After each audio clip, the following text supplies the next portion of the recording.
Reese's peanut butter cups are the greatest, but let me play devil's advocate here. Let's see. So, no, that's a good thing. That's definitely not a problem. Reese's, you did it. You stumped this charming devil. This episode is sponsored by State Farm. Choices are great. Like with your podcasts, you get to choose what you want to listen to.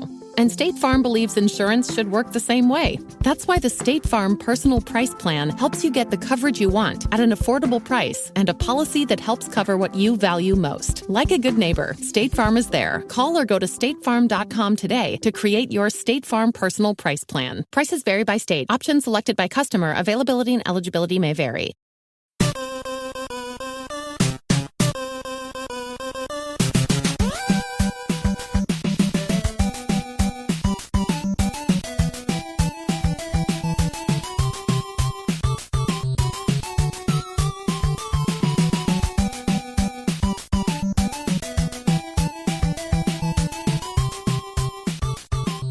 Welcome to the family here on Purple Mafia. I am your host, Paladino Joey, or Joey Awajan. Purple Mafia is available on iTunes, Google Podcasts, Stitcher, and Double Twist. Thanks again for joining me once again today. It's a Tuesday morning, in my case, anyway. And, well, Minnesota Vikings' chances of making the playoffs are less, but I suppose they're still alive because the rest of the NFC isn't doing so hot either. Well, here we are. You saw an offense that didn't exist for the second straight week, an offense that struggled all season, a quarterback that's driving everybody crazy. Well, we might as well have called it a shutout, but the Minnesota Vikings wind up scoring 7 points late in the game, just because. The Seattle Seahawks defeat the Minnesota Vikings 21-7 in Seattle, Washington. And this is a game where you're just left like, okay, what the hell was that? What the bleep was that? What the bleep? What the hell? And that's basically all it is. I'm going to call the title of this show The Emerald Curtain. The Emerald Curtain, because, you know, the Steel Curtain, the Pittsburgh Steelers, like one of the great defenses ever. Last week, we made a mediocre to decent Patriots defense look like the 85 Bears. We made another depleted, not the same defense. You know, the Legion of Boom is gone. It's the Legion of Doom now. They're long gone. It's definitely a Legion of Doom in San Francisco, but let's stay off of that guy. Ugh. But yeah, nothing really to laugh about. That was more of a frustrated, sad chuckle at this point. This offense sucks, and everybody saw that. Everybody that witnessed this game could come out and say that. Where do we begin? I don't know. It's just a bunch of carnage. And, you know, the Vikings could have won this game like a million times, just like always. And, yes, a lot of you like to blame the refs and everything. And, yes, there were some bad calls. There was this and that. But, you know, welcome to the NFL. You're going to get bad calls. But the Vikings were in this game the entire way until, like, things kind of unraveled at the end and whatever. And then, yay, we scored a touchdown with 1:10 left in the game. Yay. No creativity in this offense. A quarterback that constantly misses, constantly is making excuses, constantly is deflecting any type of responsibility. I'm already sick and tired of Kirk Cousins. Did I say that on this show? Purple Mafia, the host of Purple Mafia, just said he's already sick and tired of Kirk Cousins. I did. I said it. I'm already sick and tired of Kirk Cousins. This looks like a mistake to me. It does. I'm sorry. It does. Okay, you got the arm strength. You got the pretty face. You got the $1 million smile. And you make excuses like, yeah. You make excuses like Dennis Green, basically. Oh, that was the past. We're not going to talk about that now. That was the past. Yeah, well, I'm glad it's the past. Then fix it. Or the other guy. That other one that used to wear number 7 on the Vikings, that used to say all these mistakes are easily correctable. Then correct them. And then you get this guy who basically deflects everything and just says, well, they're double teamed the whole night. Oh, well, it's out of my control. If I'm fumbling the ball, it's out of my control because the line didn't protect me enough. You know what? The offensive line sucks. And yes, that's on the general manager. That's on the direction and the approach of this head coach as well, because it's just all defense, no offense at this point. And then the hiring of this coordinator named John DeFilippo, who I refuse to call Flip. Just call him by his name. Don't call him Flip. And you know what? Flip Saunders wasn't exactly, John Wooden or Phil Jackson or Pat Riley, but he was a decent coach and all that. That's, of course, the late Flip Saunders, God rest his soul, Minnesota Timberwolves. Especially, he was a much better president of basketball operations than a coach, as far as I'm concerned. He was a hell of a president of basketball. Hell of a president of basketball. Oh, man. And we could sure use a Flip Saunders as a president of football operations right now because, Spielman has hit on stuff. He's the Kirk Cousins of general managers, isn't he? He'll hit on some stuff and you'll be like, wow, Xavier Rhodes, that's awesome. That's a nice draft pick. Okay, Pat Elflein, that's good. And then you get miss after miss after miss after miss after miss. And it's just like Jiminy Christmas. And then the approach as well is just maddening beyond belief. Like going back to the Dennis Green days. You need a pass rushing defensive end, you take a wide receiver. You need a pass rushing defensive end, you take a guard that you don't need and you'll never play because back then we actually had an offensive line. You need a pass rushing defensive end, and you take a tight end. It's just that's basically Dennis Green's approach forever. And then this one, it just takes the cake. I mean, it's just here we go again. We need another cornerback, and you know what? He was a valuable guy, Mike Hughes, but he wasn't an immediate need. He was helpful, and we could sure use him. Unfortunately, the injury is not Mike Zimmer's fault, not Mr. Rick Spielman's fault, but Jeff Daniels was sitting there among others. This and that. And I know it's not their fault that a million guys were taken after that, but Jeff Daniels was sitting right there. We could sure use him, and he's sure helping the Chicago Bears right now. They've got two running backs that are dominating, and they're going to win the NFC North. Basically standing still at this point after what they accomplished. We'll talk about that in segment number 2. But you just sit here and analyze the situation for the Minnesota Vikings, and there's no way you're going to be happy. You have a coordinator that's not creative, and if he is creative, we're not seeing it. You have a coach in Mike Zimmer that I officially, here it is, on December 11th, 2018, I am officially starting to doubt Mike Zimmer. Oh my God!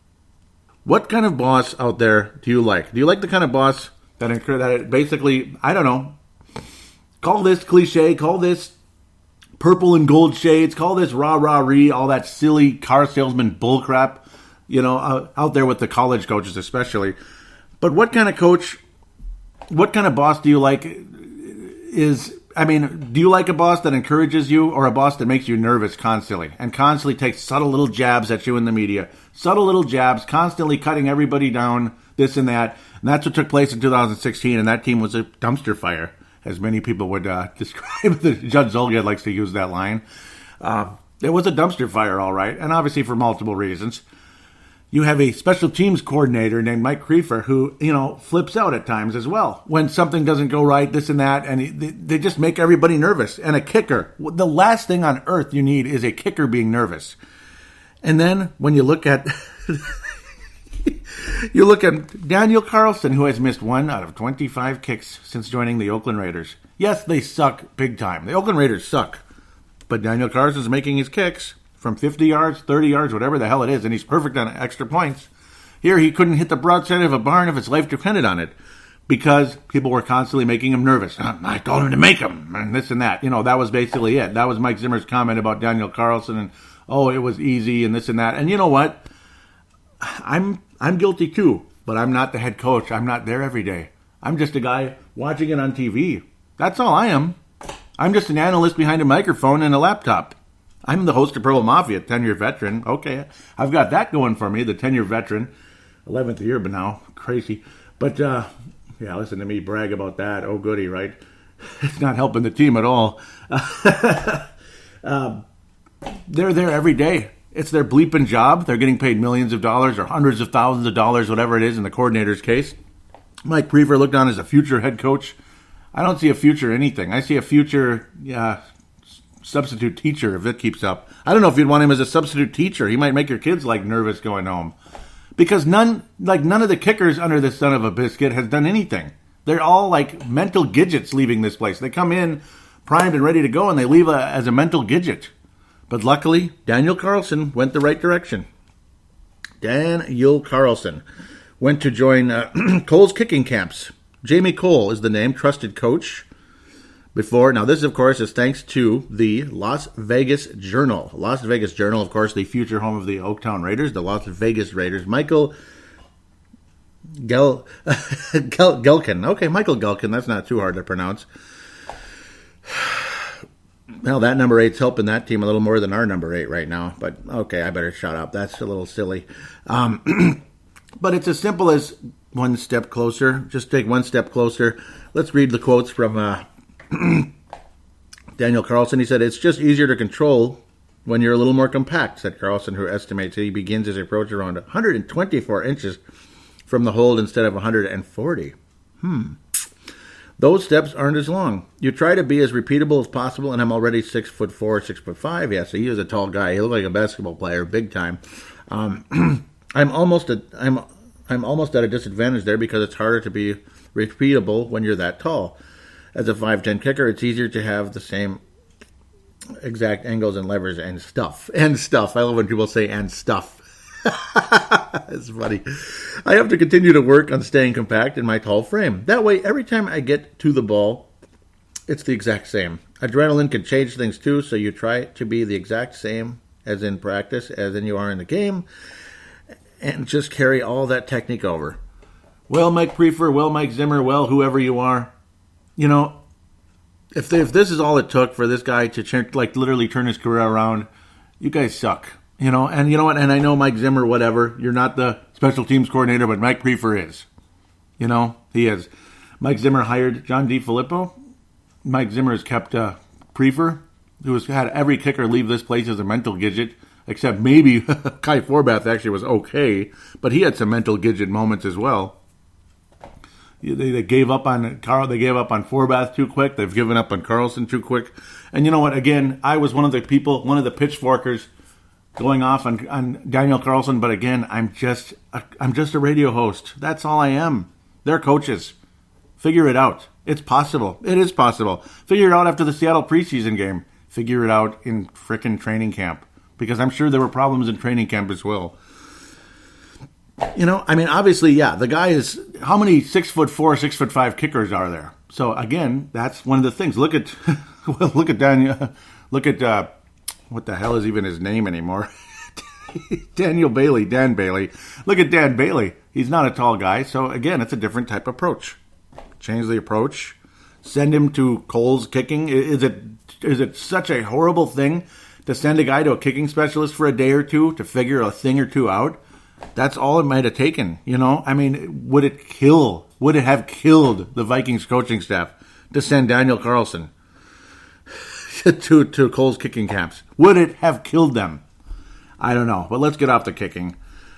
We couldn't do that, we couldn't do this, we couldn't do this, we couldn't do that. That's basically the end of the story. The Vikings offense just was so maddening. You could almost crush a TV with your pinky finger. You were that angry. Crush an entire TV set with your pinky finger. That's how bleeping frustrating this game was offensively. The defense showed up and played fantastic. But, well, guess what? We gave the ball to Seattle, and obviously that's 7 points, just like gift wrapped it to them with the, once again, another strip sack that ended up becoming a touchdown. Just, God almighty, I can't take it anymore. Guys being left open. Again, Kirk Cousins trying to be Magic Johnson with a basically behind the back type of pass to Latavius Murray that didn't make any sense. And then you have Adam Thielen open on certain plays. Again, Kirk Cousins talking about guys being double teamed. Of course, Thielen and Diggs being double teamed, so you can't really do anything. You have Adam Thielen after a catch late in the game saying that's been there all effing night, screaming it. You could hear it. And again, what was the play of the game? And on the Vikings side of the ball, anyway. What was the play of the game on the Vikings side of the ball?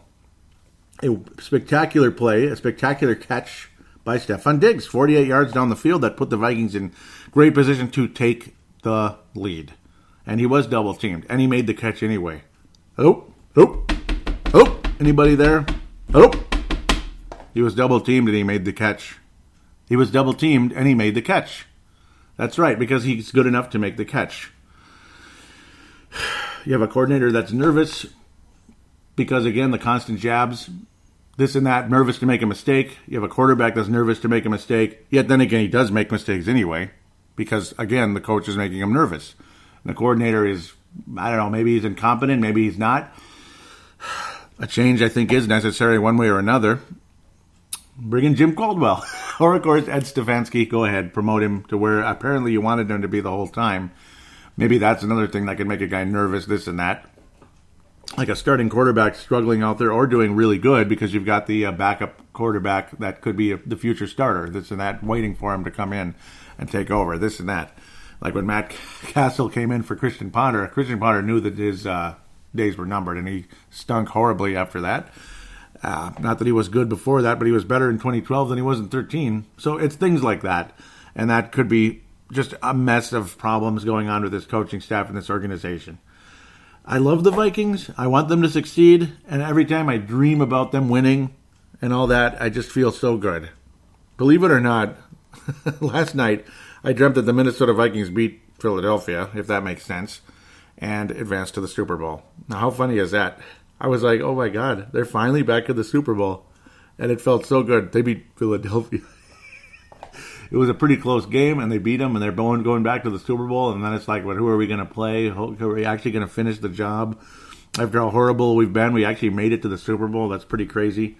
So, who knows? It does tell you I've obviously want this team to succeed desperately, and how good that felt. But when you see an offense that just clearly, it just doesn't make sense. I mean, horrible decision making. You had Adam Thielen wide open on the Kyle Rudolph pass. Again, after the spectacular catch, 48-yard play from Stephon Diggs, Kirk Cousins to Diggs, that led to the Vikings were on the 2-yard line. They had 4 chances to get in, and they couldn't frickin' do it. One thing after another, trying to run up the gut against big guys. That didn't work out. Play after play stopped. And again, you go to Kyle Rudolph and you had Adam Thielen open. Just maybe, probably the Vikings would have taken the lead and it would have been a different result. Very possibly. The confidence would have been on the Vikings side and not on Seattle's side. But, well, that was all for naught. Vikings couldn't get the job done. You get close again. A makeable kick for Mr. Bailey. And then that gets blocked. I mean, it's just nothing worked out the whole effing game, and it drove everybody crazy. And that just kind of sums it up. Couldn't get the 3rd down and 1, couldn't do this, couldn't do that. Dumb decision-making by Kirk Cousins. Okay, there was a bad call or two by the refs that could drive us crazy. There's always that. But you have to overcome it somehow, some way.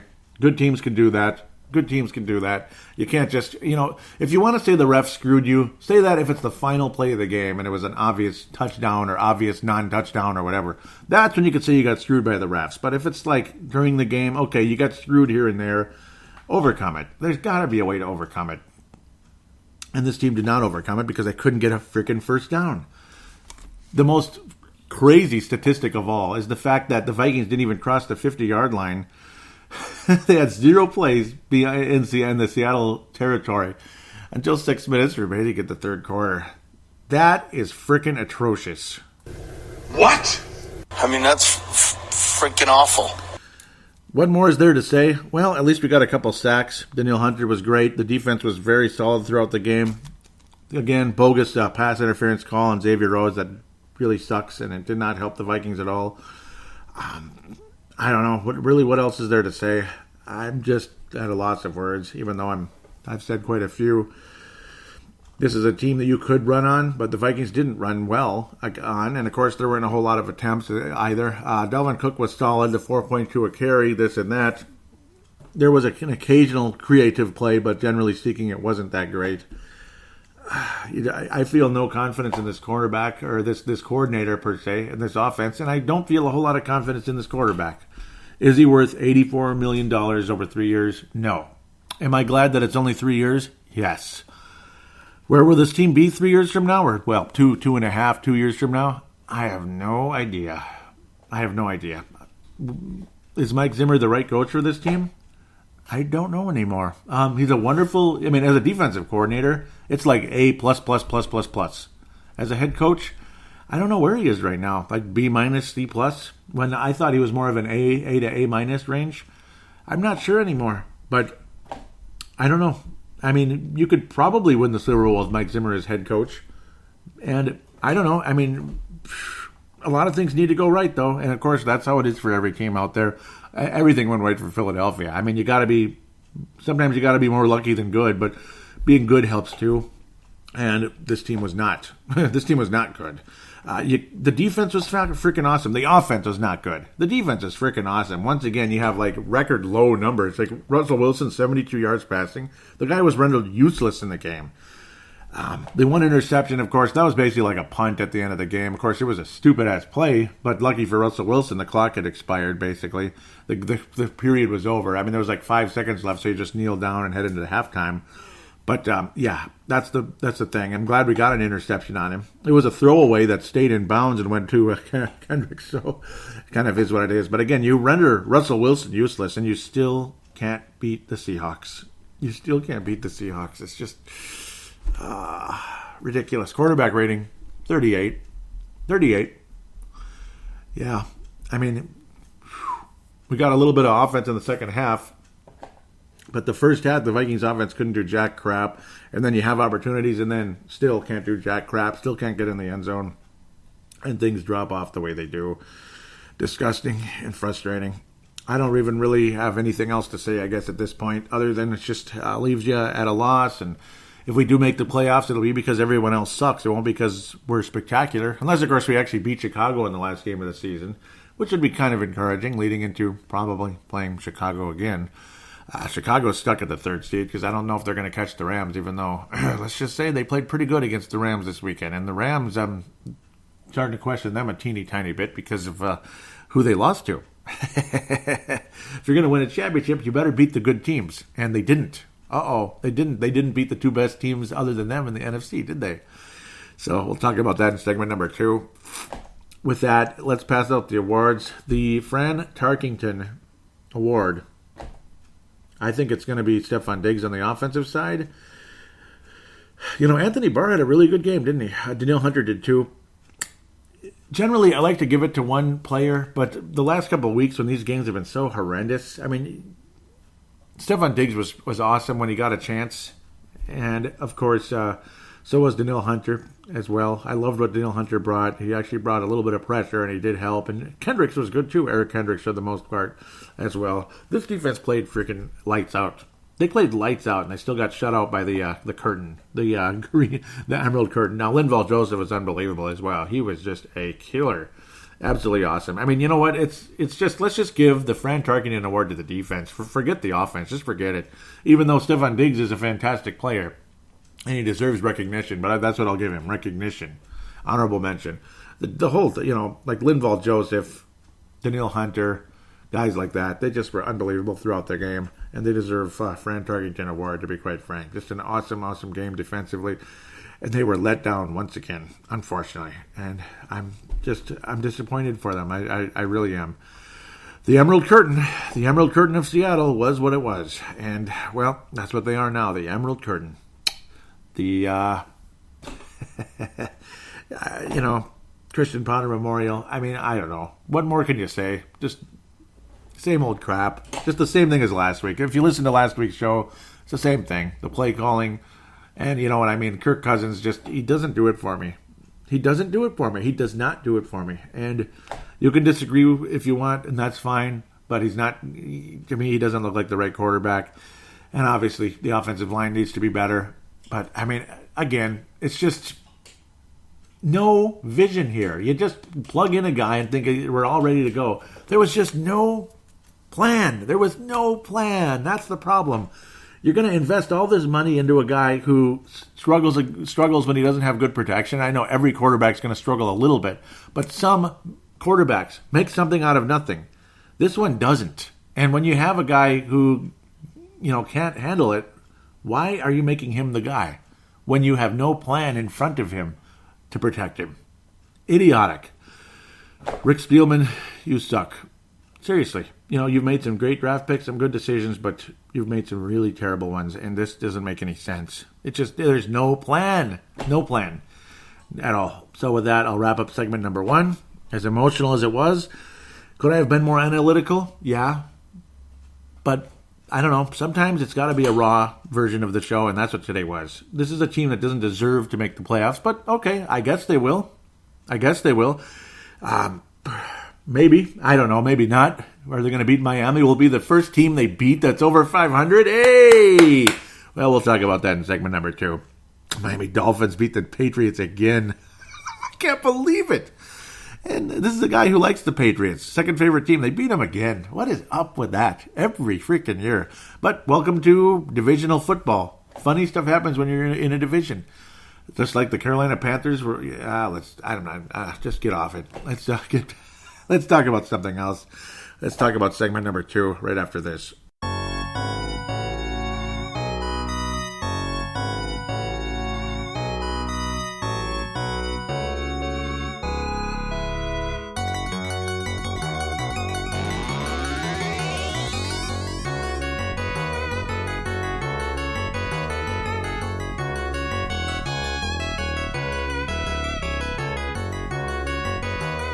And we are back here on Purple Mafia, segment number 2. We're going to look around the NFL and, of course, the NFC North a bit. We'll be starting with New England, Miami, because it's kind of ironic. Last week's opponent, next week's opponent. And then this week's was Seattle. Duh. Well, you had Tennessee and Jacksonville. That wasn't a very awe-inspiring game, 30-9. I'm not even going to get into that too much. Just 30-9, Tennessee over Jacksonville, and they're very much in the hunt in the AFC, like they often are.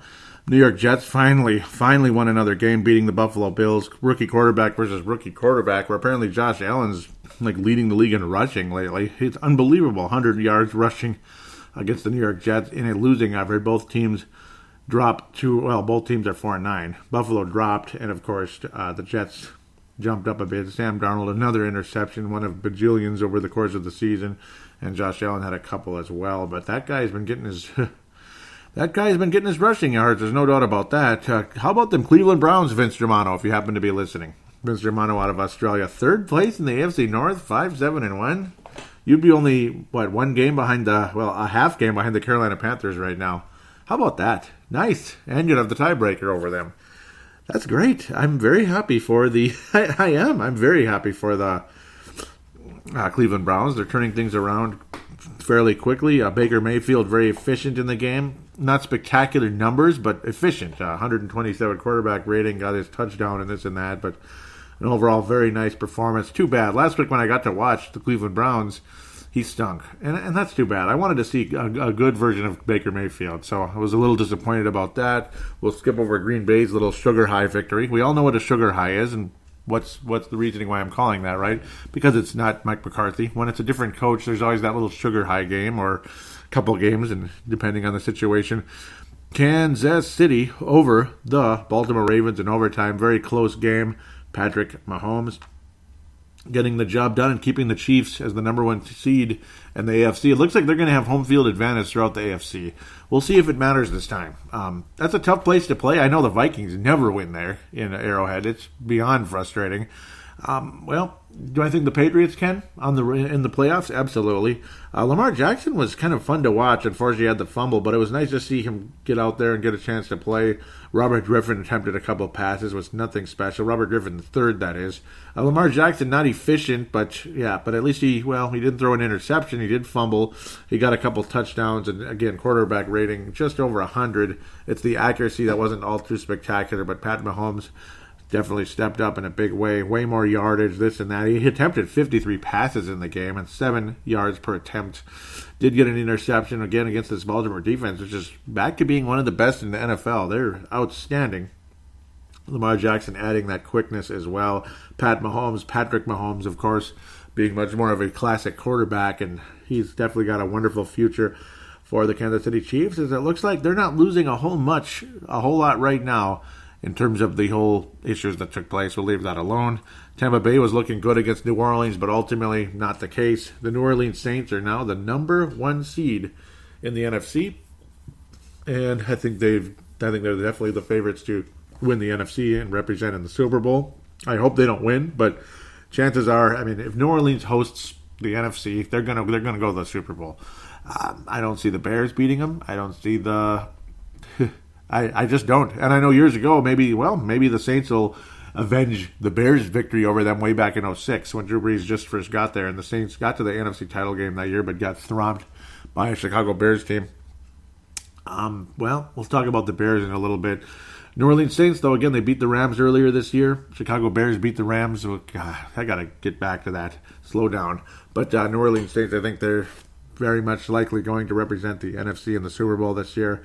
Drew Brees just continuing to do what he does, continuing to pile up the yardage, this and that. He didn't have a spectacular game or anything, but they won. And that's basically all there is to it. Tampa Bay started very strong, but New Orleans did what they do. They came back and just took it away from Tampa. New York Giants, they're playing fantastic football. When it doesn't matter anymore. Unfortunately for them, 40 points in this one, 40-16 over a defeated, finished Washington Redskins team. Again, that same Joe Theismann type injury, claiming Alex Smith a few weeks back, and I just don't see this team recovering from that, unfortunately for them. The Washington Redskins, of course. Well, I mean, when your starting quarterback is hurt and things go south the way they do, it's like, what else are you going to do at this point? It's kind of sad. Saquon Barkley had a huge game, this and that. Eli Manning had a really good game. Awesome game for Eli Manning. 3 touchdowns, 132 quarterback rating. Looking like the old Eli Manning. Mark Sanchez was lousy. Josh Johnson was, I don't know, I barely even know who that is at this point. Saquon Barkley dominating, 170 yards on the ground, 12 yards a carry. Just, unbelievable. Obviously because of a 78-yard scamper to pay dirt. It's just an incredible game for him. Adrian Peterson barely got the ball because, well, the Washington Redskins were behind the whole game, especially after that second quarter. Just a devastating day for the Redskins, though they managed to score 16 points in the fourth quarter after being down 40-0. New York leading 40-0. Let's leave that alone. Yeah, it's a very funny inside joke. It's hilarious. About 18 years ago with that one. Indianapolis Colts over Houston. How about that? So Houston finally losing a game, and the Colts, they're hanging on. They are hanging on to that playoff hopes, and I think there's a good chance they're going to make it. Are they going to do anything after that? Nah, the Colts are not a good playoff team. They don't know what they're doing. Okay, I'm just kidding. Well, they have a better coach now, and Andrew Luck is starting to finally regain that form after being pretty ordinary for quite a while here after returning from that long-term injury. Deshaun Watson did not have his best game. He didn't have his worst game. It just wasn't enough, basically. He was okay. He was good, but Luck was a little teeny tiny bit better.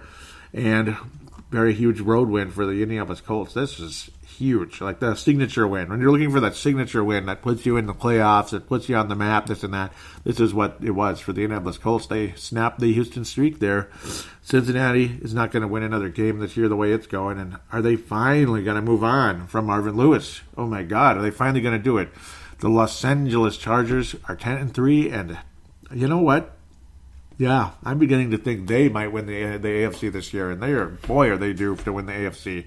After all these good years from Phillip Rivers. Remember last year they started so horribly playing in that tiny soccer stadium where nobody went to the games, and the poor Chargers, they're kind of left in. They're kind of being treated like, I don't know, just the unwanted stepchild. I don't like to go into that kind of conversation, but it's basically what they're being treated like right now in Los Angeles because the Rams are this glitzy super team, whatever, who are probably not going to win the Super Bowl, though. I don't think they're going to. And if they do, good on them. They better get it together in a hurry because that didn't look good. The Chargers look like a team that could go to the AFC. Wouldn't that be something? Wouldn't that be something if it was an all-LA Super Bowl? I'm sure everybody'd hate it, but then again, it would be good. It would be fun to watch, though. It would be. It could happen. Chargers versus Saints, maybe. I'd like to see the Patriots get there, but I don't know if they're gonna. I'm sure most of you are sick and tired of it. It doesn't help though when again Andy Dalton's out. He's just finished, and that's unfortunate for Cincinnati. But it doesn't even matter. That team is finished in general. Phillip Rivers didn't have his best game, but the Chargers get the job done, 26-21. Joe Mixon over 100 yards on the ground, but not enough for Cincinnati to hang on to any type of a dear life. San Francisco won a game against Case Keenum. San Francisco won a game, and it was against Case Keenum, and that pretty much wraps it up for the Denver Broncos. And in my humble opinion, that's got to be it. San Francisco finally got their third win of the year. Wow, George Kittle, whoever the heck that is, right? George Kittle is basically like a whoever the heck the 49ers quarterback is at this point. It isn't Beathard right now. It isn't, of course, Garoppolo. Keenum did not have he's just average. Looks like an average backup quarterback starting for a team. Just a spot starting backup quarterback is what Case Keenum looks like now in Denver, and he's looked like that all year. No, I'm just messing around. George Kittle, obviously a valuable piece here and there throughout the game. Nick Mullins is the quarterback for the 49ers. I'm just bullshitting around when I look at these pictures. But no, Kittle, obviously, big moments against the Vikings in the preseason game. George Kittle getting the job done after an 80-yard catch in the game. Mullins, of course, big play. George Kittle, unbelievable, man. 210 yards. What a game for him. Too bad it wasn't Kittle and Garoppolo working together, because I think San Francisco might be making a little noise. They'd at least be the second-place team in the NFC West, but did not. George Kittle, huge game, though, 210 yards again. And, yeah, Nick Mullins, well, he's better than C.J. Beathard. He is definitely better than C.J. Beathard. He's doing a good job, and 49ers hanging in there, and they beat the Broncos, and let's just move on. Again, it's kind of like Garoppolo at the end of the year, though, last year when the team was completely out of it. San Francisco, go get that left tackle or whatever the heck it is. The running game, this and that. George Kittle, though, a hell of a tight end for the San Francisco 49ers. They could probably use a running back, even though Jeff Wilson Jr. had a good game. But we'll see. It ain't Alfred Morris, I know that much. Dallas Cowboys over Philly, that was an overtime game. That was a big mess. Lots of penalties here and there. Philadelphia just about done. I mean, they're just about finished. And luckily the Vikings have the tiebreaker over Philadelphia this year versus last year. Big difference, obviously. Huge situation right there. Minnesota, chances of making the playoffs are actually not bad, despite, again, you'd think they'd be pretty much finished after yesterday.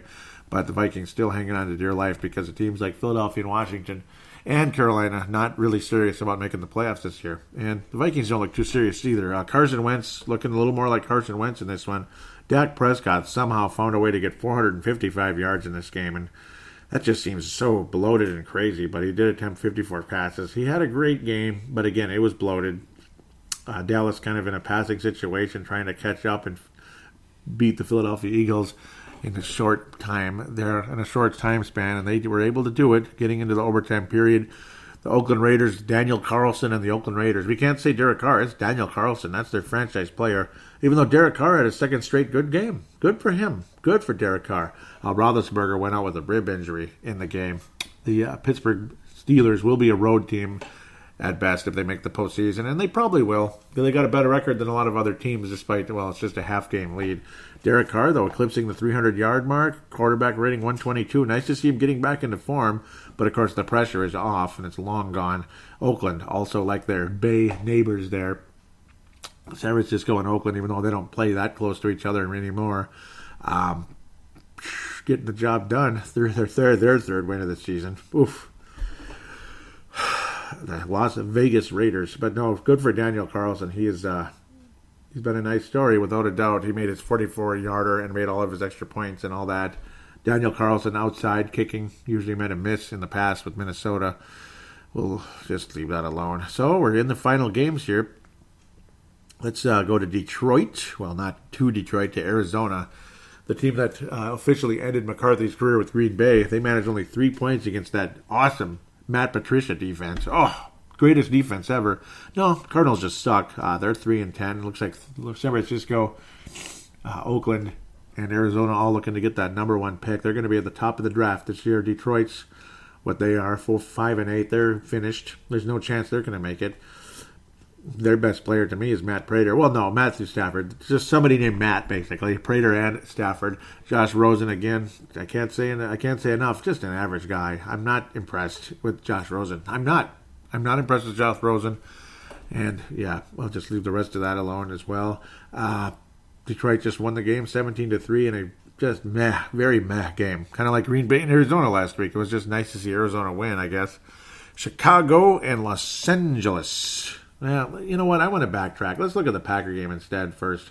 I want to talk about Chicago a little later because, yeah, got some big takes going into that one. Not big takes, but I just think it's fascinating. And I don't know. Well, it's an interesting picture shaping up in the NFC. The big picture, so to speak. The Sugar High game, 34-20. Green Bay over Atlanta. Atlanta's lost their 9th game of the year.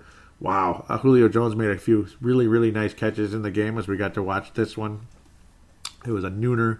Vikings finally have a nooner again next week. I can't believe it. I'm excited. Finally a nooner. I can finally just chill and record in the early evening, in the early evening, late afternoon, instead of like random days like I am right now, but I'm having fun, I guess, even though it's depressing. Matt Ryan had a decent game, but ultimately, again, Packers were just a little bit better, despite the fact they're as done as it gets as well. But I suppose they're kind of, sort of in it still. They kind of are. They got their 5th win of the year, blah, blah, blah. I don't know. I don't want to talk about the Packers. That's why I wanted to just get that out of the way. Chicago Bears, 15-6. Talk about grinded out, extremely strong defense. It was just a field goal fest. Why am I calling him Matt? Mitchell, not Matt. Mitchell Trubisky. I'm telling you, man. First of all, Jared Goff had an awful game against a very, very good defense. And this tells me something. It does tell me something. As good as Jared Goff is, Jared Goff is, I don't know, man. I don't know. I mean, that's a pretty rough game. That is rough. And, I mean, that 19.1 quarterback rating and 45.5% completion percentage, ooh, boy. I mean, even Kirk Cousins got over 200 yards against the Bears. Oh, yeah, I don't know. That does not look good. I understand weather conditions and all, but so what? Win the damn game. You know, I mean, it just is what it is. As good as the Rams are, they're capable of having a bad game, this and that. The Rams have not performed against the top teams in the NFC. They have not, and that tells me something. That tells me they're not winning the NFC this year, despite their gaudy record, this and that. I don't think the LA Rams are going to the Super Bowl. I don't. And if they do, again, good on them for overcoming. But I just don't think they're ready. They're going to take a major step forward. They will go to the NFC title game, probably against the Saints. But then again, will they? Will they, though? Because if they're the number 2 seed, who's the number 3 seed? Chicago. Can Chicago beat the Rams in LA? I think Chicago is more likely to win in Los Angeles than Los Angeles is in Chicago, which, again, tells me something. You might be looking at a Bears and Saints NFC title game, which would be a rematch of the 2006 NFC title game.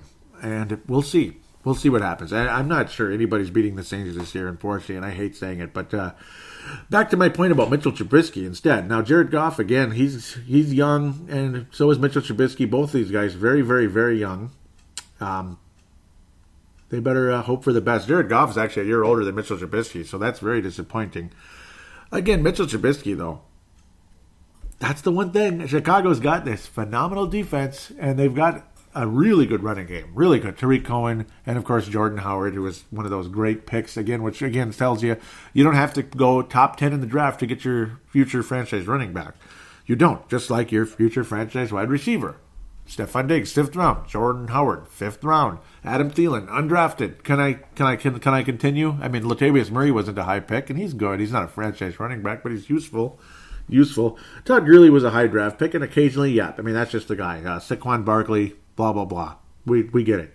But, again, unless you just, you're in love with the guy and you're in pretty good shape in other areas like left tackle, right tackle, guards, blah, blah, blah. You need a new center, defensive tackle, whatever, a defensive end that can really help your defense.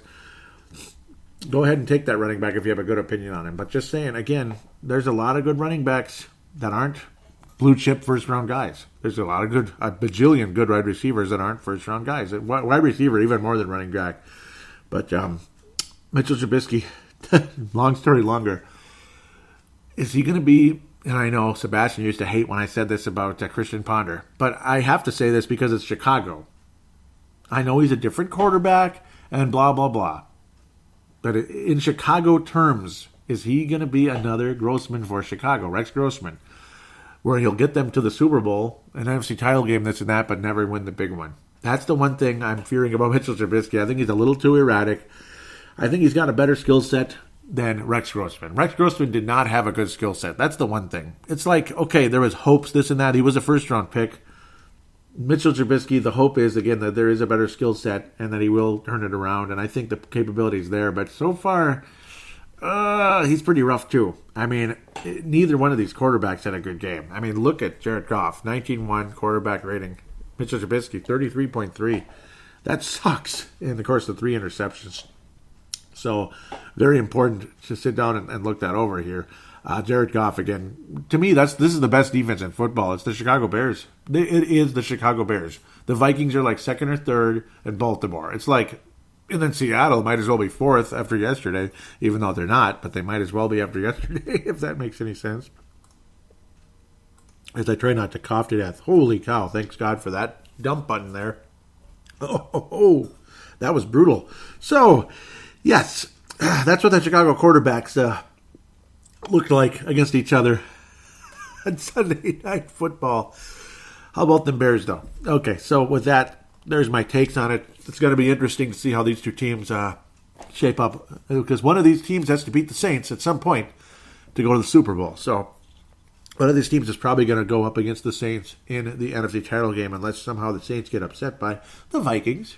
Maybe the Vikings pull off the upset, beat the Bears, go to New Orleans, beat them, and then the Vikings beat the Rams, and we're the next Baltimore Ravens, the 2012 Baltimore Ravens. Well, let's just go out there and do it, damn it. I don't know, man. That would be quite the miracle. Let's talk about the team that's going to maybe sneak into the playoffs in the AFC over there. And will it be the Minnesota Vikings' first win over a 500 over a team that's got a better than 500 record, a winning record, to say it a little bit better. 34-33, the Miami Miracle, the spectacular play, the escape, Drake's escape. Unbelievable. That was pretty funny. And you even saw a Tecmo Bowl remake of it. That was kind of cool. I like that there's like a modern Tecmo Bowl with modern players. Obviously still Nintendo graphics, sound, and everything, which I like more than anything. I love the NES more than anything else. Got my NES Classic right over there. And doesn't get better than that. The Miami Miracle. I don't think there's going to be a Miami Miracle in Minneapolis. But I don't know. The Vikings' history against this club, it's checkered. There's been some interesting games. There's been some frustrating ones. And this, again, thanks to www.footballdb.com. So thank you again, Football Database, the Football Database. This is great. Great to have these records, the all-time records, especially when you play an AFC team. The schedule is, well, I mean, obviously your NFC North, it's like this huge, like 100 to 100 type thing. You played them 100 times or more. Miami Dolphins officially lead the series 8-4, so not too surprising that the Dolphins have had a lot of success against the Vikings, including 3 in a row, unfortunately. Very, very frustrating opponent, the Miami Dolphins. Very. Dating way back to 72, the Vikings lost to the Dolphins. The 72 Dolphins, well, everybody lost to the Dolphins that year. Even though they weren't the glitziest team ever, they had a very strong defense and a solid offense. In 74, this was, of course, January 13th, 74, Minnesota and Miami, well, they went against each other in the Super Bowl. That game did not go well either. It was one of those classic Viking games where, I mean, you watch that Super Bowl, or at least parts of it, and it's like it's the same kind of stuff that drives us crazy today. The same kind of stuff that drove us crazy 3-4 years ago, 10 years ago, 15 years ago, against the Atlanta Falcons, against whoever. It's 3rd and 8. Vikings get this stop and everything, and here we go. The Vikings have a chance now to get back in the game and maybe even win it. Who knows? And Miami gains 12, 15 yards. It's because they missed 3 tackles. It's just unbelievable. And that's basically what that Super Bowl was like. 24-7, Dolphins beat the Vikings for their second Super Bowl, of course. In 1976, Frank Tarkington's, well, it wasn't his last year, but it was the Vikings' last Super Bowl year, unfortunately. But we beat the Dolphins 29-7. First win against them. 3 losses in a row. Interesting. This is an interesting pattern I'm seeing here. The only time the pattern didn't happen was at the very beginning. So this is fascinating, actually. So Vikings win, right? Then 3 losses in a row. 1979, Miami 27, Minnesota 12. 1982, December 5th, Dolphins 22-14 in Miami. Now, of course, the first one was in Minnesota in 79. Back to Miami again, 24-7, just like the Super Bowl. God, in 1988, that was a cool year, but didn't work out for the Vikings on that day. So there's 3 losses, right? Now the Vikings win 3 in a row. Interesting pattern forming here. Minnesota, and this was way back in good old 94, Warren Moon, and the Vikings led the Dolphins. I remember this game very well. 28-0. 28-0, right? The Dolphins tied it up, but the Vikings ended up escaping 38-35. I still remember that. I still can see the headline on the start being like, woo, this one didn't get away. Minnesota beat Miami in 2000 with Dante Culpepper. This was a very close game. Culpepper was, he struggled in the game. This was one of the more tough games for Dante Culpepper. but he still helped them win the game. Rushed the touchdown in, and the Vikings end up with a 13-7 victory. At the end of the day, didn't throw a touchdown, but rushed it in, and the Vikings escaped that one.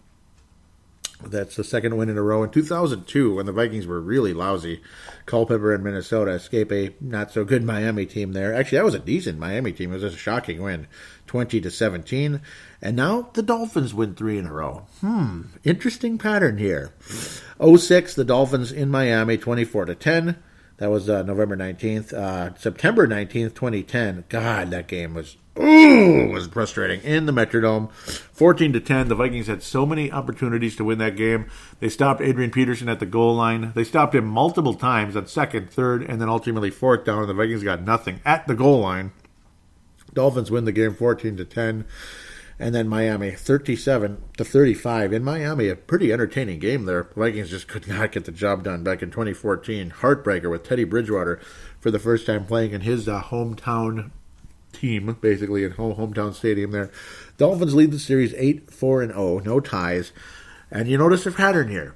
And this is what gives me hope. And also, I think this is the little tease game that we all get excited because we're going to beat the Dolphins at home and we're going to feel good because we won a game when we feel a little bit better. I have a good feeling, and I do think this pattern is adding up.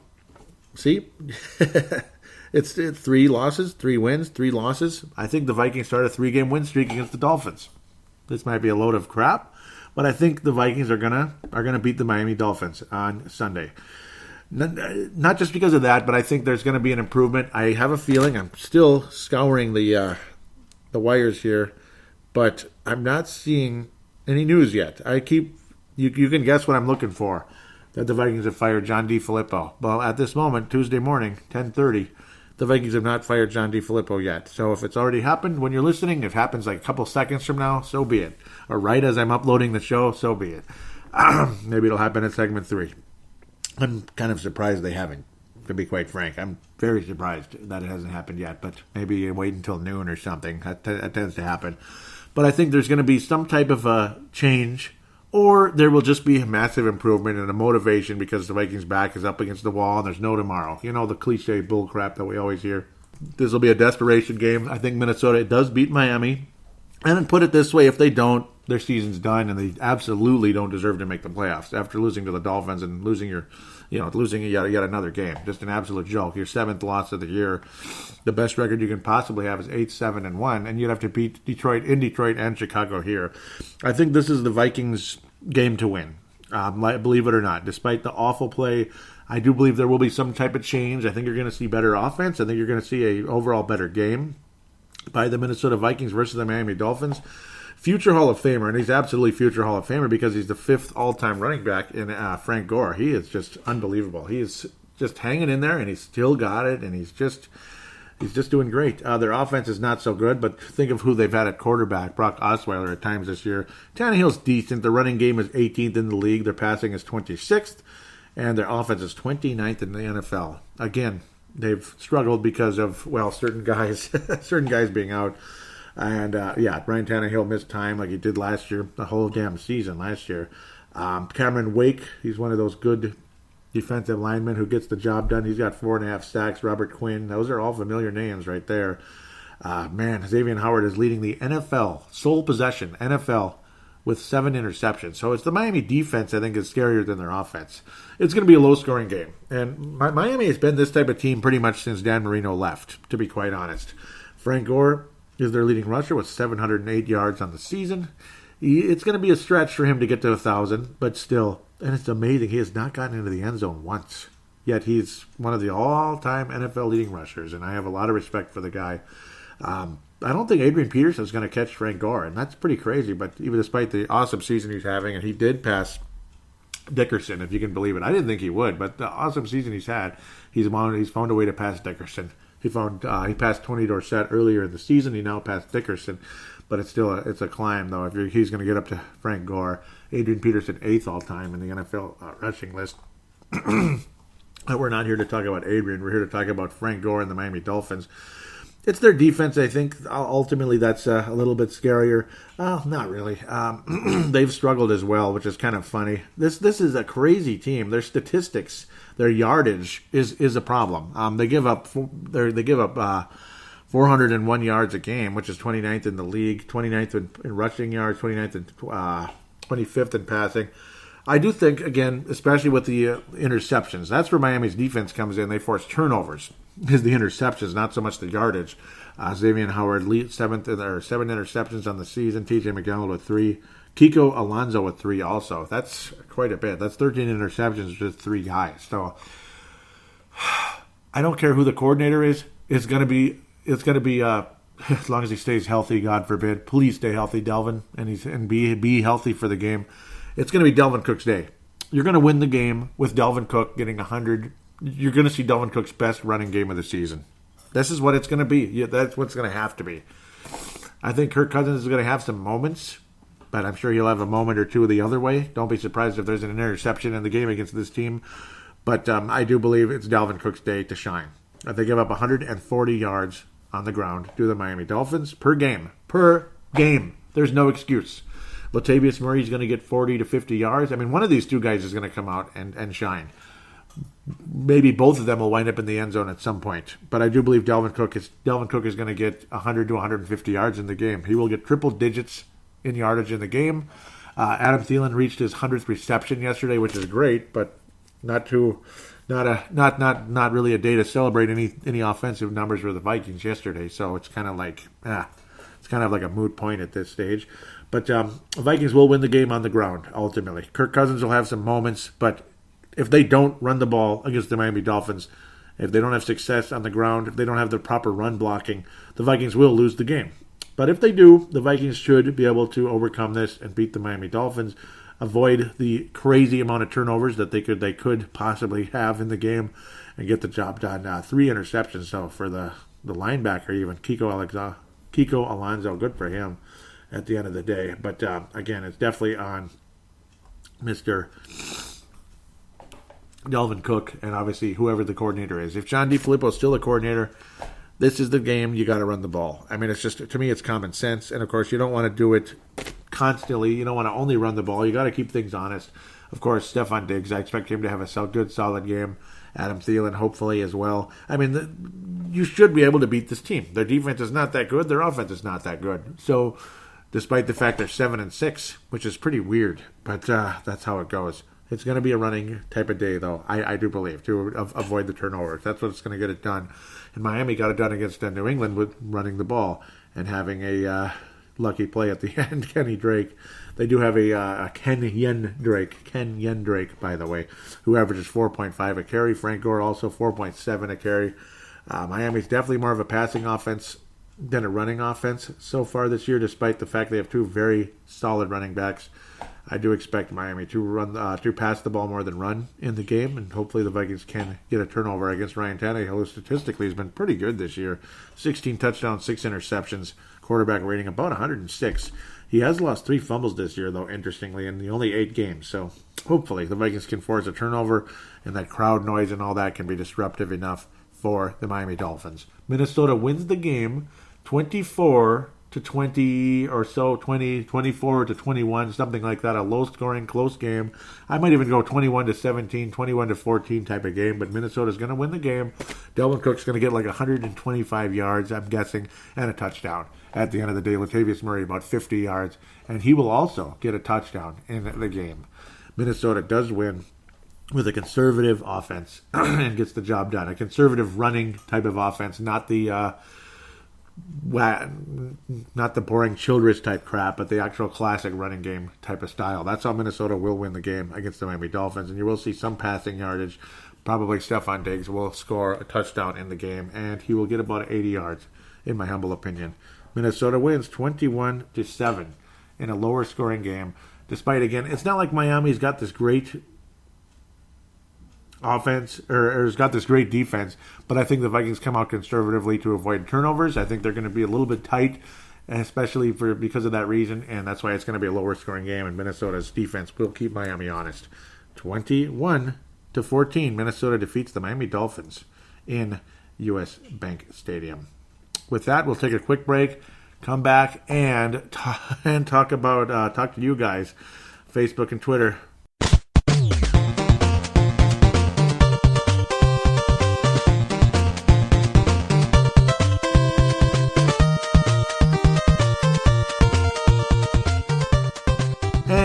We are back here on Purple Mafia, segment number 3, fan interaction. No call-ins this week, and I don't blame you, though I'm sure somebody out there would like to vent, and there will be plenty of venting on the Facebook and Twitter accounts. On Twitter, it is at Purple Mafia Show, at Purple Mafia Show. Mad Martin out of Northern Scotland is mad, and he's pissed off. He says, just watch the first half. What a woeful performance from the O-line. Thankfully, the D's played well to keep us in it. Dare I watch the second half later? And nope, don't watch it, Mad Martin. Don't watch it. No, and apparently he did.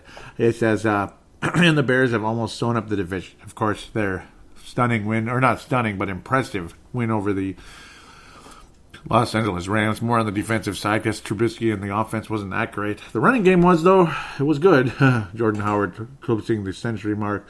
And Cohen, spectacular numbers as well. Mad Martin continues saying, are you saying the second half is as bad as the first? Something to look forward to. Oh, it's bad. It's bad. I said something. Let's see what did I tell him? I said this game was an abomination offensively. And it was. And yes, I am saying so. He says, 19 offensive plays in the first half. Garbage. Rick better fix the O-line or just go. No kidding, right? He says, yep, I see why the Redskins didn't sign Cousins to the massive contract now. No pass, no rush, no nothing. And yeah, I think he's not that guy. I'm officially sick of Kirk Cousins already. It didn't take long. And I'm sick of DeFilippo too. Mad Martin continues saying, DeFilippo and the Vikings offense might be the most predictable unit in the entirety of the NFL. I think so too. Just ask Bobby Wagner and Pete Carroll. That says it all. Do you see him getting a head coaching job? Nope, I don't. If he goes to the Packers, good luck to him. Of course, he goes there and he ends up being he ends up being the next McVay. But okay, I'm just kidding. Forget about it. I don't know what else to say anymore. I'm sick of this offense. I'm not a fan of Kirk Cousins. And it's like in the offseason when I heard about the amount of money you have to commit, it's like, is this wise? And then it's like, again, I don't know. It's like, why is Kirk Cousins not up there with the top guys? That's why. That's why you don't talk about Kirk Cousins in the same vein as the Aaron Rodgers, Drew Brees, Matt Ryan, this and that. Let's continue. Mad Martin says, we are actually beyond awful right now. If we went to the playoffs, we'd get absolutely destroyed. So it's pointless anyway. Your podcast will make for more interesting listening. Thank you for interesting listening. And yeah, thank you. I hope it's been interesting so far. He continues saying, this season is turning into a disaster, and due to the cap situation, not sure how they fix the O-line. And Captain Kirk has not performed in key games. Let's hope Flip gets the Packers job. I hope so too. Well, the only way to fix the offensive line now is through the draft. And you know what? That's the best way to fix it anyway. Be it cheaper or not cheaper, they have to fix it through the draft.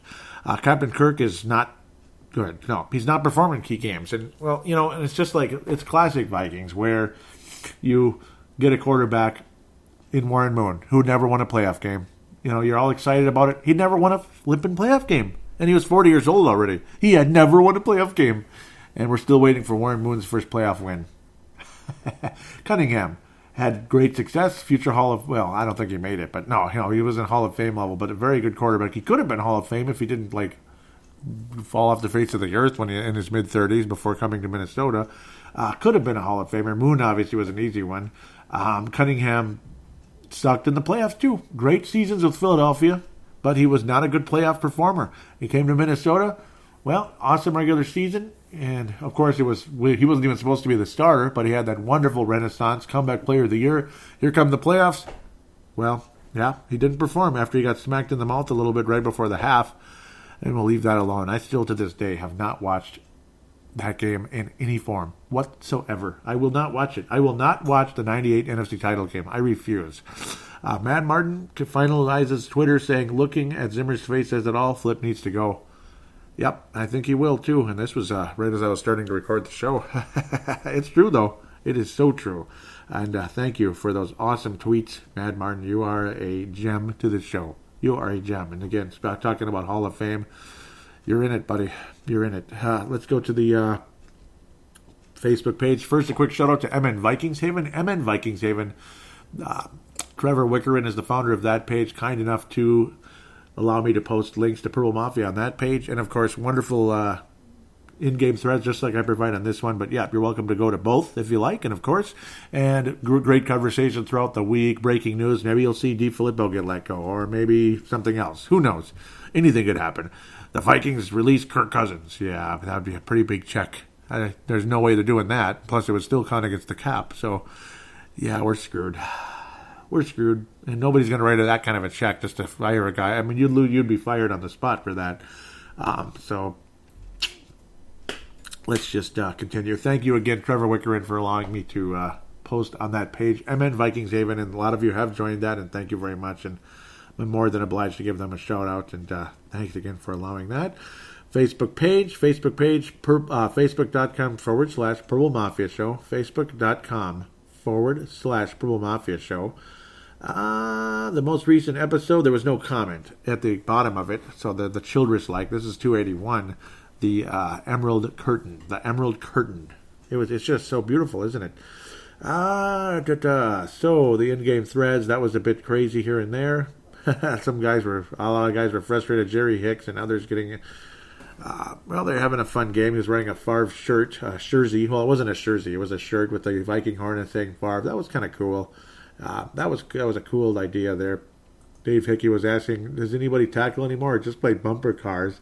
And that was, of course, at the big moments, and the frustrations really starting to kick in with a lot of guys here. Dalvin Cook had that big run. It gave us a chance. Dave Hickey sums it up in a couple of words there. 84 million wasted. Brett McCarthy says, well, that's it. Wow, unbelievable. Say goodbye to DeFilippo tomorrow. Jesse Ball says, that was huge. The Vikings can't get up after that. They need to check their pulses. And, yeah, that was ridiculous. That was, again, after that stupid, they couldn't even get in the end zone. It was terrible. Brett McCarthy showing extreme frustration. Worst play calling ever. Mark Carlson out of Iowa says, Skull Purple Mafia, it's a big game. We need to play smart tonight. And that was much earlier. I wonder how that popped in there. That was 2 hours earlier. Weird. I don't understand this thing. Mark Carlson was saying those are some ugly uniforms. Brett McCarthy saying getting ugly fast. This somehow got scrambled. But that's kind of how that went. And by the way, there was no Doug Baldwin. There was no Trey Waynes or Doug Baldwin. So the Vikings held their own defensively nicely with Alexander and Holden Hill, who I thought played wonderfully in the game. I'm really appreciated how Holden Hill played in the game. Trey Waynes, again, out with a concussion, his second of the year. And Doug Baldwin out also, interestingly. And the Vikings could do nothing despite that not so good offense. Let's get to... Where the hell is it? This is just weird. I don't like the way this is behaving. Oh my lord. Okay, let's try to reset this a little bit, refresh, or take a change of venue here. This is what the hell? Why did it get all scrambled up? Don't you guys love Facebook when it does this crap? Does it just drive you crazy sometimes? But then again, I guess yeah, whatever. Let's get to the post game thread with a different venue. Screw that thing. I was saying absolutely bleeping horrible, the most frustrating game I've ever seen in my life. Then that is saying a lot. I hate Seattle so much, it's not even funny, and it's like they rubbed it on our face the entire night. Oh my God, this set me on fire. Brett McCarthy, South Dakota, future Hall of Famer, says offensive play calling was terrible, offensive line is garbage. Dave Hickey says, oh, they rubbed it in all right. Bad play calling. Bobby Wagner said they knew exactly what was coming and exactly what they did, and that's exactly right. Brett McCarthy with the Etch-a-Sketch, pulling out the Etch-a-Sketch, saying John DeFilippo's playbook. The Etch-a-Sketch. Yes! Turning back the clock, and I grew up with that thing. Did you grow up with that thing too, Brett? I love those things. The Etch-a-Sketch. Oh, you've got taste. You have got taste, my friend. I love it. 31 comments. In the that is unbelievable. That is incredible. 31 comments in the post-game thread. Wow. It was almost as active as the in-game thread, and I was unavailable for it. Unfortunately, I could not be available for it yesterday, even though I was watching the entire game.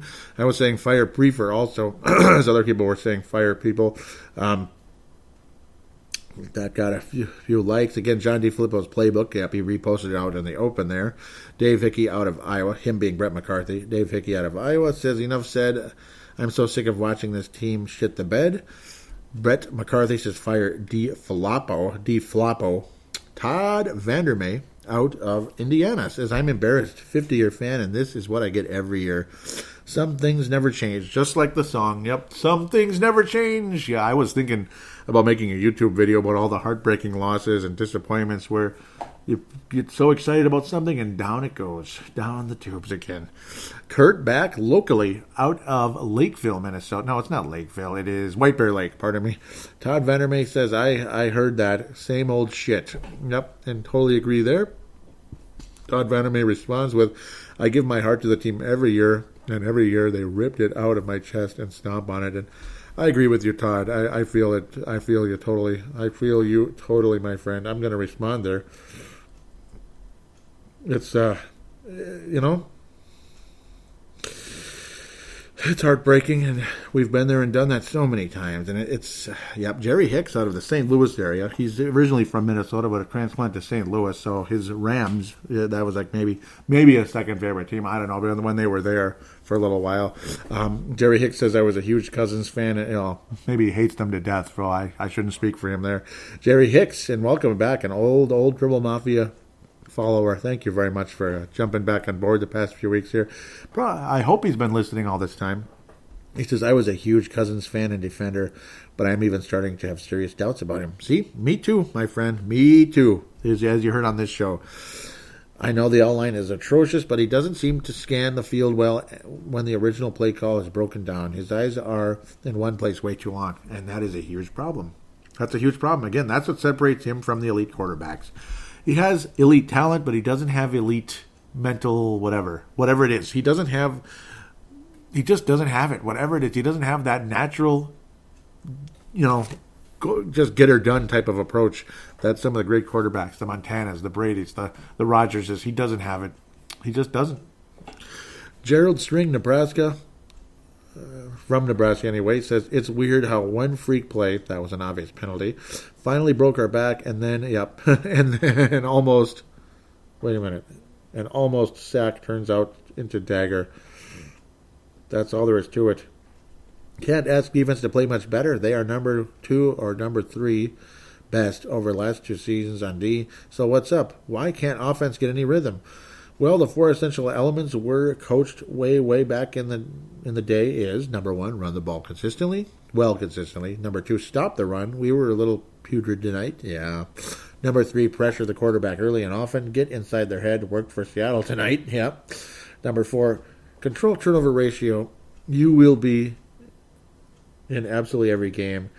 You can successfully execute and control those 4 areas. Copyright 1985, Scotland, South Dakota Highlanders high school football team, smiley face. It really worked when we could execute the plan. Still think it would work today? Yes, I do, Gerald. That's pretty cool. So were you on that team? Were you on that football team in 1985, Gerald? And if you were, what position were you? Just out of curiosity. That's kind of cool. Thank you for sharing that. That's fun. And good takes, obviously, on that. And, well, a lot of that is, a lot of football 101. Pressure the damn quarterback. And if you can run the ball, if you could constantly move the chains, if you're able to move the chains, it's game over. I mean, how did the Denver Broncos win the Super Bowl? They moved the chains. It was that simple. The Denver Broncos, that's your number 2 team there. You should call them the Donkeys. Your Donkeys there. Eric Mustard says, Dear Sling TV, I re-upped my subscription so I could watch tonight's game. Can I get a refund? If that's not possible, can you change my billing address to 2600 Vikings Circle, Eagan, Minnesota, 55121? Sincerely, me. Wow, that is both of those two. You guys got to be stars. That's good. I like the way you put that together. That was awesome. Ali Sidikai says horrible play calling. That's horrible play calling, and how was that not a penalty for leverage? Yep, that was ridiculous. I know what you mean on that one. Changed the game. Yeah, I mean, that was ridiculous. The whole, let's just leave it as is. Kurt Beck says it was. The ref got it wrong. Ali Sidikai says it wasn't the main reason for the loss, but still very costly. Yep. And again, that's why, it's okay to get mad at the calls, but again, if you say the whole loss to the refs, then yeah. Jesse Ball says, I don't want 3 more years of Cousins. Me neither. I don't want 3 more games of Cousins. Yep. Eric Mustard says, And can we draft/sign some linemen instead of 20 defensive secondary each season? Oh, Eric Mustard is getting a star this week. Yeah, man. Sebastian Barton says, fire Zimmer, fire Flip. And I put fire Prefer too. Prefer's got to go.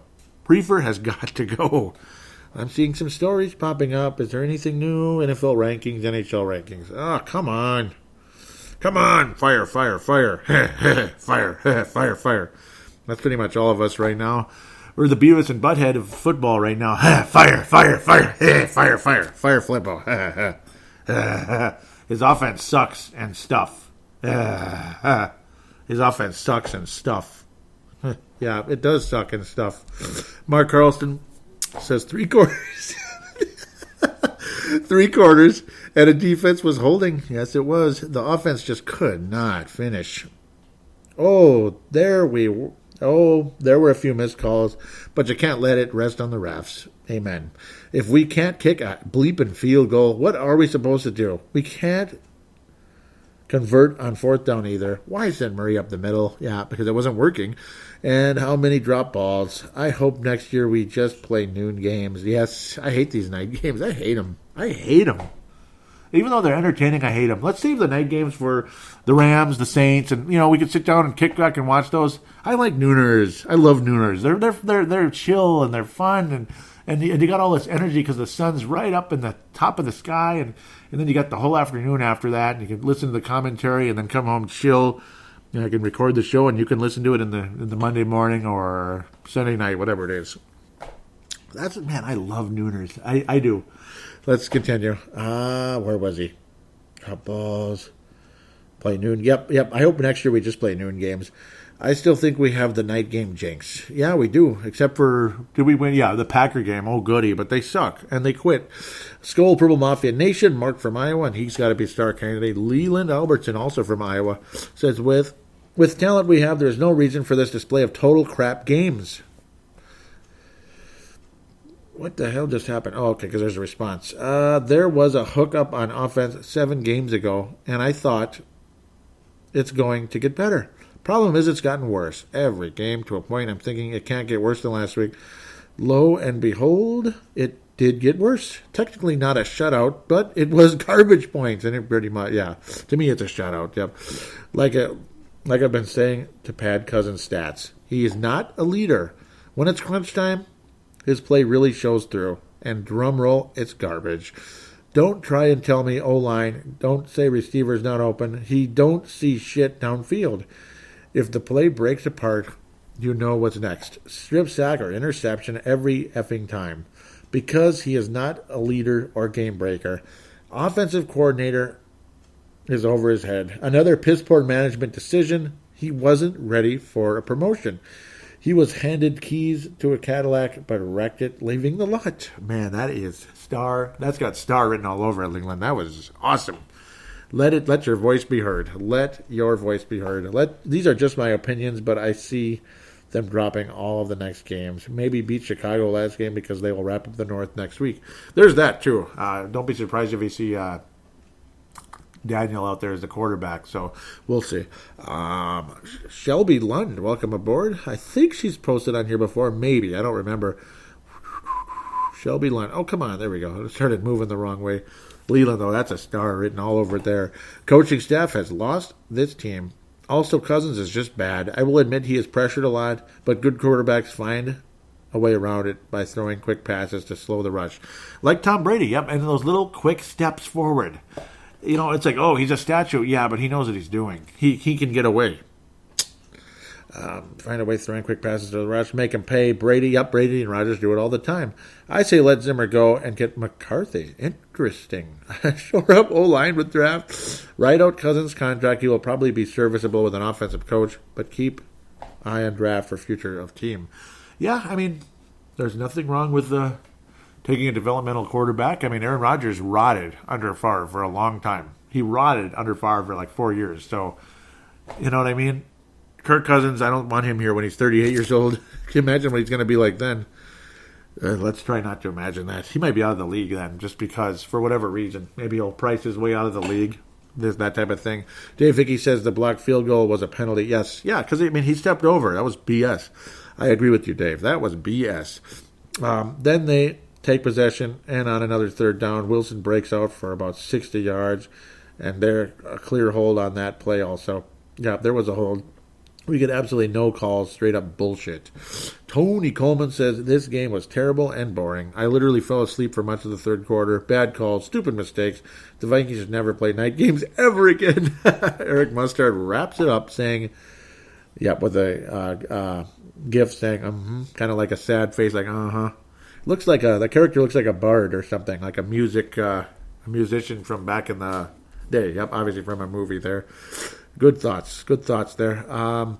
Awesome, guys. That was, one more thing. Let's see, was there any comments? No, just to share I posted that article from reviewjournal.com in this case. Kicking adjustments makes difference for Raiders. Daniel Carlson. And there you go. Oh, Kirk Back is posting it through. They fired him. So it must have just happened. Okay. Kurt Back is messaging me. Is it for real? So amazing timing. So, and again, it's not surprising. It must be popping out right now. See, I had a feeling it would pop out. Where is it? Minnesota fires offensive coordinator John DeFilippo. Okay, there it is. Yep. 11:02. It is 11:08. So it just popped out. The Minnesota Vikings have fired John DeFilippo. Breaking news here on Purple Mafia, though. By the time you're listening to this, unless you're listening right away and you didn't catch the news. But John DeFilippo has been canned. So more to the story coming up. Who is the offensive coordinator? Probably Stefanski, unless the Vikings are going to do a what do they call him? They're going to do a Jim Caldwell. They're going to do a Baltimore Ravens and hire Jim Caldwell.